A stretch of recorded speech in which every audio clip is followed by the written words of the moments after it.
नमस्कार मित्रांनो, मी द्वारकानाथ संजगिरी तुमचं क्रिकेट विथ द्वारकानाथ संजगिरी या स्टोरी टेलवरच्या पॉडकास्टमध्ये स्वागत करतो.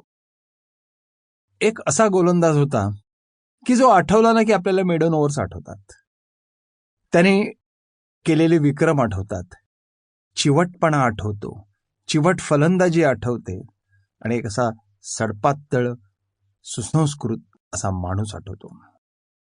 त्याबद्दल मी आज बोलणार आहे. मी आज कोणाबद्दल बोलणार आहे ना ते मी आधीच सांगून टाकतो. मी बोलणार आहे, त्याचं नाव आहे रामचंद्र गंगाराम नाडकर्णी, ज्याला जग प्रेमाने बापू नाडकर्णी म्हणून ओळखत असे असं आज म्हणायला पाहिजे, कारण आज बापू आपल्यात नाहीत. पण बापू नाडकर्णी म्हटल्यानंतर माझ्या पिढीच्या डोळ्यासमोर आणि अगदी नंतरच्या पिढीच्या डोळ्यासमोर सुद्धा त्यांच्या मेडन ओव्हर्स येतात. एका मागून एक मेडन ओव्हर्स टाकणे ही त्यांची खासियत होती आणि ही अत्यंत महत्वाची खासियत होती. मेडन ओव्हर टाकणे म्हणजे निर्धाव षटक टाकणे ही सोपी गोष्ट नाही.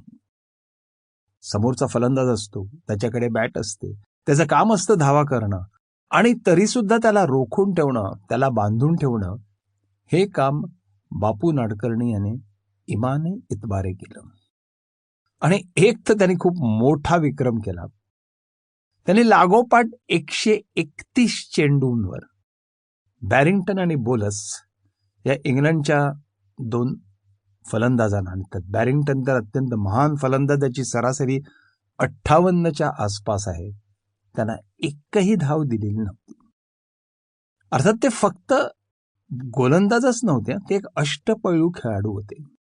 डावखोरी, चिकट फलंदाजी ते करत, घोरपडीसारखे ते विकेटला चिकटून बसत, आणि त्याचबरोबर त्यांचा टप्पा गोलंदाजी करताना सुद्धा कधीही चुकत नसे. ते फलंदाजांच्या जवळ उत्कृष्ट क्षेत्ररक्षण सुद्धा करत. ऑल इन ऑल ते एक उत्कृष्ट असे अष्टपैलू खेळाडू होते.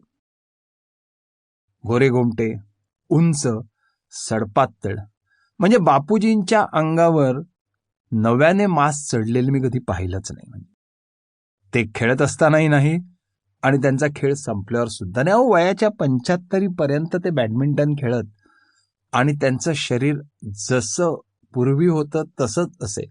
मी गमतीत बापूंना म्हणत पण असे की तुम्हाला शाळेचा युनिफॉर्म सुद्धा होईल, इतकी तुमची Sample complete. Ready to continue?